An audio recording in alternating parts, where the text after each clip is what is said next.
கருத்துக்கள் வெளியில சொல்லியிருக்கிறாரு. இந்த சிறந்த கருத்துக்களை ஊழலற்ற ஆட்சி அமைக்கணும்ன்றத உறுதியா தெரிவிச்சிருக்கிறாரு.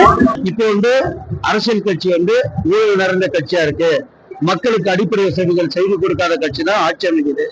அடுத்த 20 ஆண்டுகளுக்கு எதிர்கட்சியே இல்லாத இந்த மக்கள் விரோத ஆட்சி, அந்த ஊழலற்ற ஆட்சி அமைக்கிறதுக்கு தொண்டர்களாகிய நாங்களும் மிகவும் அவரோட உறுதுணையாக இருந்து வருகின்ற 2026 தமிழக வெற்றி கழகம் எங்க தளபதியை முதலமைச்சர்ல உட்கார வைப்போம். தமிழக வெற்றி கழகத்தை மிகவும் சிறப்புடன் வெற்றிகரமாக கொண்டு செல்வோம் என்று உறுதியளிக்கிறோம். அதாவது 2026 வெற்றி நிச்சயம் அப்படின்றது சொல்லியிருக்காங்க.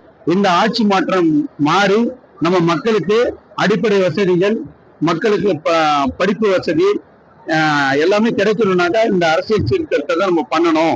2026 தளபதி தலைமையில ஆட்சி உட்கார்ந்துன்னா பிரசாந்த் கிஷோர் அவர்கள் நன்றி உரை தமிழ்ல கொடுக்குறேன், நான் உங்களுக்கு தமிழ்ல நான் உரையாற்றுறேன், 2026 தமிழக வெற்றி ஆட்சி உட்கார்ந்துச்சுக்கலாம். அதுக்கு நம்ம அடுத்த கட்டமா நம்ம ஒண்ணுமே தெரியாத கட்சி, சிறுபிள்ளைத்தனமான கட்சி அப்படிலாம் சொல்றாங்க.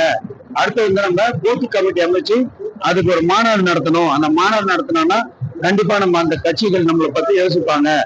ஒரு பெரிய மாற்றத்தை நம்ம உருவாக்குவோம்.